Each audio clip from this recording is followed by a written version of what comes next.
Well, as a gamer who is graying daily, if you're anything like me, and by God, I hope you are, you find that you have fewer and fewer minutes in the day to devote to gaming for yourself. And that's because you find less and less time for like unwinding. That's the kind of time that you end up sacrificing as you get older and have more responsibilities as a parent and all of that. And I find myself being past the point of wanting to spend that watching slop on social media or any other content platform, Netflix, anything like that, because I have less time and I'm at my core a gamer. I want to spend any kind of unwinding time, if the few minutes that I can find it, just playing something personally enriching. So aside from all of the responsibilities and things that come along with getting older, I do still try to find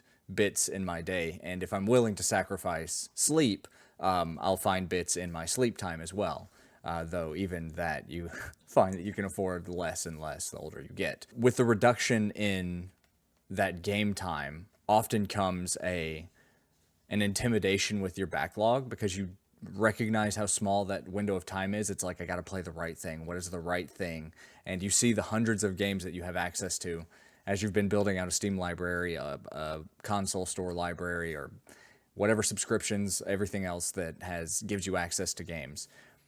And that absurd amount of access is, and we know this isn't new information, but it does little more than give you analysis paralysis, and you mix in a healthy dosage of the FOMO that comes through social media and these major marketing campaigns, all the next big game that you have to get. And I say this all in the back of having just played lots of Resident Evil 9 and enjoying it a lot. You just see that this so-called backlog just continues to grow. It becomes this hulking Frankenstein's monster of a myriad of games that you dabbled with, scratched the surface in. Maybe you beat one or two of them here along the way, but seeing that wealth of games sometimes just makes you like, I guess I'll scroll TikTok or Reddit. And that is something that I've become more and more and more and more tired of, to the point where I spend very little time looking at any kind of social media ever these days. The YouTube addiction is the only thing left, and if I could set that aside, then I think it would be the healthiest person around. But this idea of like backlog guilt is so absurd. It's ridiculous, and it is only because of the sheer volume of access that most of us share. Suffering from success, embarrassment of riches, all of that. It's literally just, spending a big chunk of adult life just buying a game here and there. Get that one. Oh, okay, that's cool. A couple weeks later, wow, this one's the one speaking to me today. But what it's actually created in me is a desire for greater decisiveness on what those games are, so that I can just trudge through this one thing, this one project. I found that really easy when I was a streamer.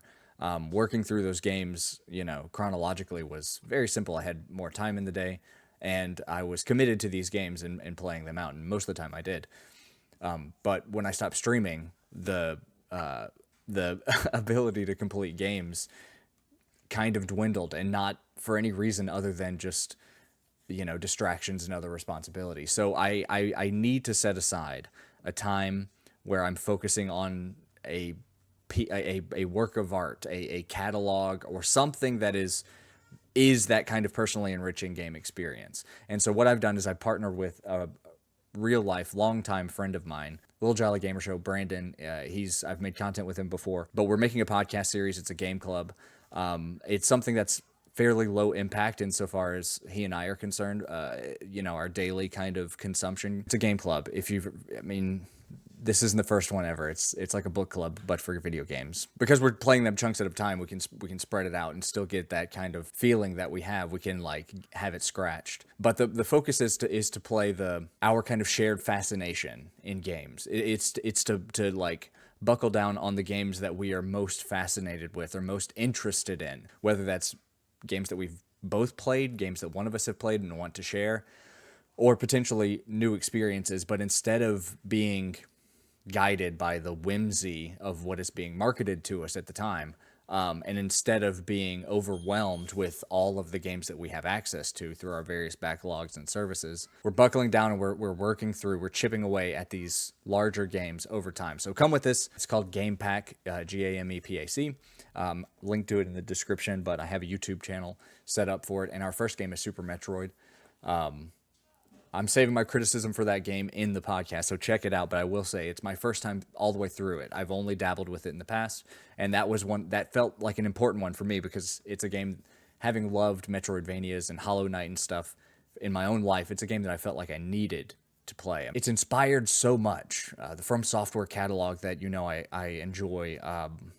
There are lessons from this game that this game established, or principles this game established that other ones carried forward. So it felt important to me, and this is exactly the kind of thing that I'm focusing on with this project. So yeah, come check it out. We're going to be doing it weekly, so we're going to work through Super Metroid, as long as it takes us, maybe 4 or 5 episodes or so, and then move on to something else, which is very exciting because it's another one that I have dabbled with but needed to tackle in full and just never got around to it. So this is for the games that I like most greatly appreciate or really have a long-term kind of desire to grapple with.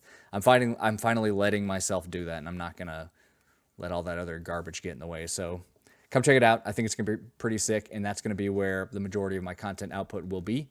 But I'll still stream here and there on occasion. So whatever. Peace.